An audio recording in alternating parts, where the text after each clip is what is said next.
இந்த பீரியட்ல ஒரு ரிலேஷன்ஷிப்குள்ள கமிட் ஆகாம இருந்தோம்னா நம்ம வாழ்க்கையில பின்னால நல்லா வரலாம். ஏன்னா நீங்க பார்த்தீங்க அப்படின்னு சொன்னா ஸ்டடீஸ் என்ன சொல்லுதுன்னா, இந்த 10 பருவத்துல இந்த ஒரு ஃபீலிங்கை கொஞ்சம் கண்ட்ரோல்ல வச்சுட்டு, கொஞ்சம் இரு, இதுக்கான டைம் இன்னும் வரல, இன்னும் கொஞ்சம் மெச்சூர் ஆயிட்டு ஒரு ரிலேஷன்ஷிப்பை நான் எடுத்துக்கிறேன் நானு.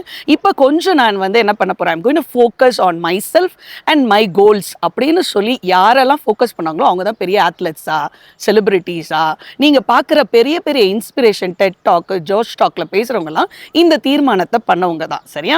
ஸோ இதை எப்படி கையாளணும் நீங்க பார்த்தீங்க அப்படின்னு சொன்னா, நீதிமொழிகள் 4:23 சொல்லுது, எல்லா காவலோடும் உன் இருதயத்தை காத்துக்கொள், அது நின்று ஜீவ ஊற்று புறப்படும். அதாவது உனக்குள்ளதான் அந்த ஒரு பெரிய ideas, thoughts, concepts, goals, dreams எல்லாம் இருக்கு. அந்த ஜீவ ஊற்று ஆண்டவர் வச்சிருக்காரு.